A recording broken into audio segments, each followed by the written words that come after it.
you to get up now. I want all of you to get up out of your chairs.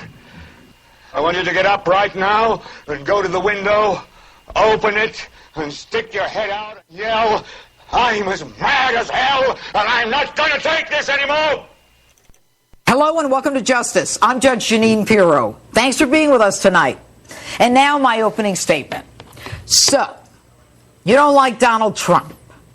You're going to create a unity ticket of other candidates to make sure that he doesn't win. Say again? You want to stop one of the biggest vote getters in your own party's Republican primary history? Yet Donald Trump must be stopped is the Republican Party's mantra. Hey, I didn't always like my party's choice for president, but I generally supported him. Good that Trump is a white male, otherwise they'd be accused of being racist, and lucky Trump's not gay, otherwise the Republican Party would be accused of being homophobic. So let me see if I understand this. The guy who keeps winning, despite his being called a misogynist, a racist, a xenophobe, who has more than 50% of the delegates, with even as many as 17 other Republicans in those primaries, and the Republican Party's mission is to block Trump's nomination? What are you guys smoking? Okay, you like Ted Cruz. Good for you. But he needs to win 80% of the remaining Republican delegates. Keep dreaming, guys. It ain't gonna happen.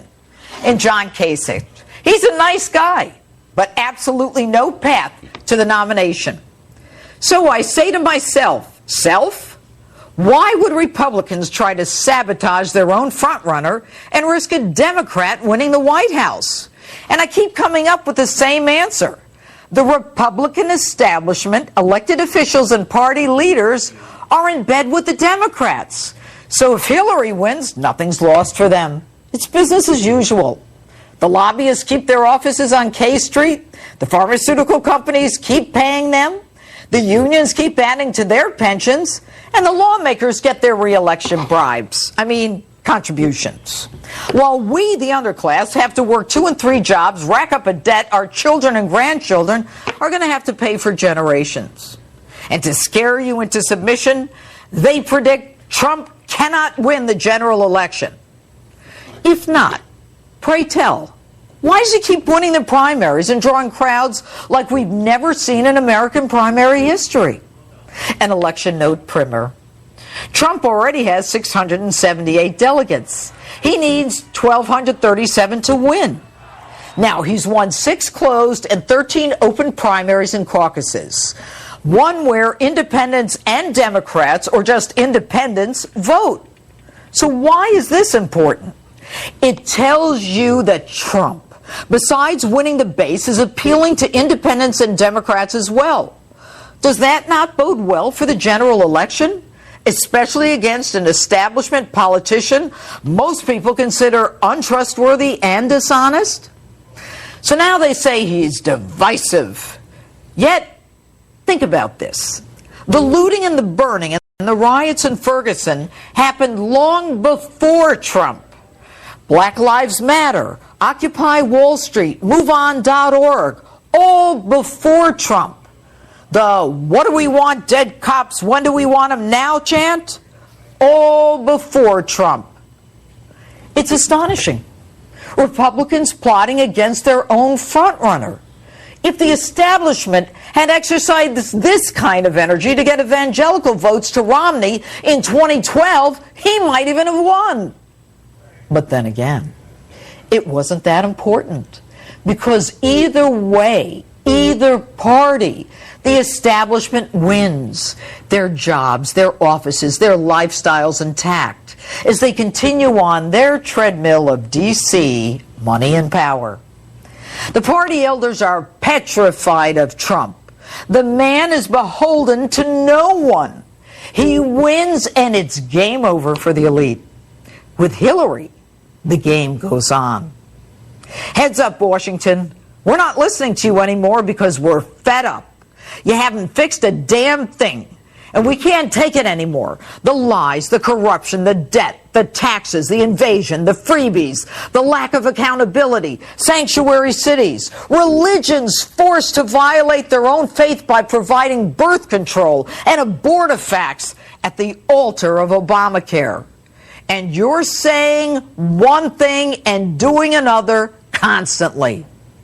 The patronage games and the free ride on our backs are over. You're just not listening.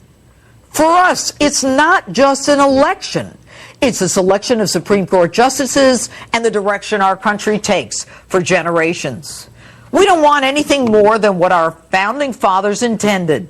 The slippery slope into socialism does not work for us. We want an America where law enforcement, the military, and our allies are not the enemy. Boys, your arrogance is astonishing.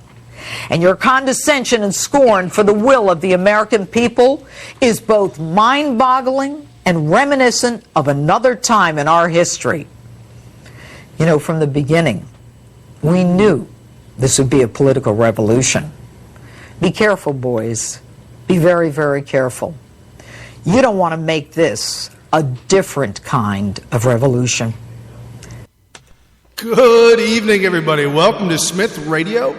I had to break the show open with that opening from Judge Jeanine Pirro's show the other day. And it is March 20th, the first day of summer, 2021. Either way, depending on what calendar you look at. I like to call it the 21st, first day of summer, but either way, we're there. And this is Smith Radio, along with your host, Brian Smith. And Kerry Smith will be joining us shortly. He is on hiatus at this time, but he'll be joining in very soon. If you want to be part of the show, dial in 772-49-SMITH, SMYTH, 772-49-SMITH, SMYTH. You'll be part of the show. Espouse your opinion. Tell us how you feel and what you're thinking. If you go to smithradio.com, you can listen to us live every Sunday night, starting at 5 p.m. Eastern, and usually wrapping up around 8 p.m. So it gives you plenty of time to listen in live. And while you're there at smithradio.com, you can also, there's a message board. You can click on that message board, and you can give us your ideas. Tell us if you think we're wrong. We'll message you back live during the show. And you can find us on facebook.com/Smith Radio. That is an excellent place to keep up with all the current events, everything that's going on, things that we're thinking, stuff that we're doing. You can follow us on Twitter as well, where you can find Kerry Smith is usually the Twitter connoisseur, if you will, and he's tweeting out tweets and trolling individuals, if you will, getting them fired up and testing the waters, as well as giving out great information. I tweet every once in a while, but usually I'm pretty much on Smith Radio on the Facebook page. That's usually where most of everything you see on the, well, not most of it, but a lot of what you see on that page is actual show prep for us for Sunday's show. So you can kind of see how the week is unfolding by watching our Facebook page. And when we do the show on Sunday, and we get all the show prep together, I'll choose and pick, and I'll quickly go through our Facebook page and choose articles that jump out at me and use those for the show as well. Oh, this has been an incredible week, folks. It's been a roller coaster ride, if you will. Unless you're living under a rock, and honestly, a lot of you folks that listen to the show are not. You're well informed. That's why you listen to the shows, because you're so well informed. But we're getting a lot of new listeners every day, every week, by the thousands. And there's a handful of folks that have emailed me and contacted me on Facebook that seem to have missed out on some really key things that have happened. They've taken themselves out of the information world, if you will, and just kind of stayed away from politics. So I'm going to update everybody. Yes, Tuesday, Trump wins 3 out of 4 in a huge way. Trump absolutely dominated Florida. It was close in Ohio. When I say it was close, the percentage-wise was about 7 to 10 points off. But when you look at the thousands and thousands of voters and you go by precinct, there's a lot of the east side of Ohio. If you split it right down the middle, right through Columbus, a lot of the east side of Ohio was for Trump. The west side was more for Kasich and north for Kasich. And if you look around Hamilton County, which we've talked about this many times before, Hamilton County usually, almost every single time, has made the state of Ohio choose the president. Okay, let me clarify that. Hamilton County, which is where the city of Cincinnati is, whatever Hamilton County has gone with their presidential election, the state of Ohio has chosen that president. And when Ohio chooses that president, or chooses that person for president, that person usually wins the presidency. So that's why everybody says Ohio is so key. Well, if you look a little bit closer, Hamilton County is even more key than the entire state, because Hamilton County is the epicenter, if you will, of Ohio. And if you look at Hamilton County, you look around Cincinnati, there was a lot of split decisions. And there was a lot of people that I've talked to that went for Kasich, but said that Trump was definitely their second. There's no question about it. So Trump, I know you're listening because you plug in all the time. Please understand, you don't need Kasich on any ticket whatsoever to win Ohio. Ohio will go with you, just like Kentucky did. No big deal. Throw Kasich away. Kasich is bad blood. And the reason why I say Kasich is bad blood, because I've got the top 9 things.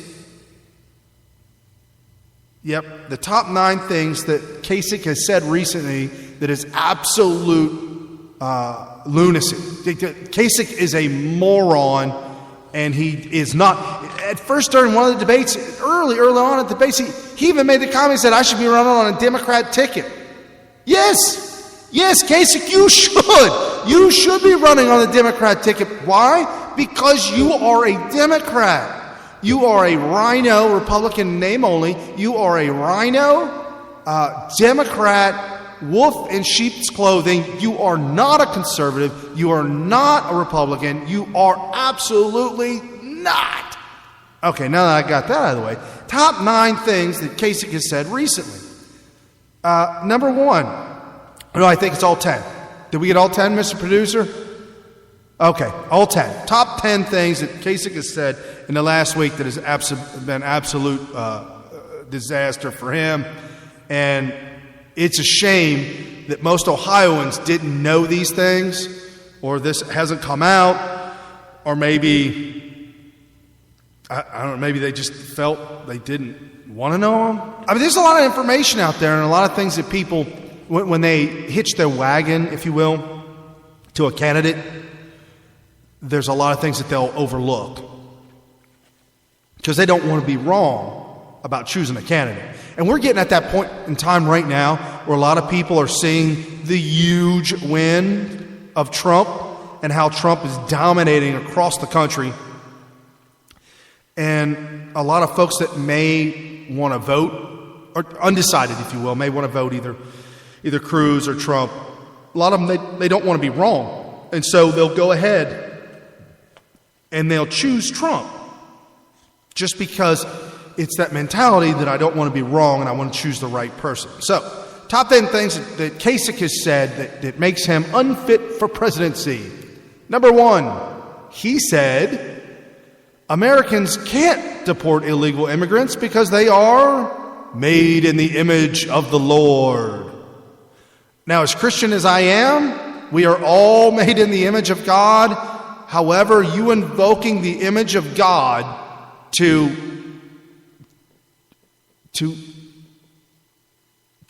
allow lawbreakers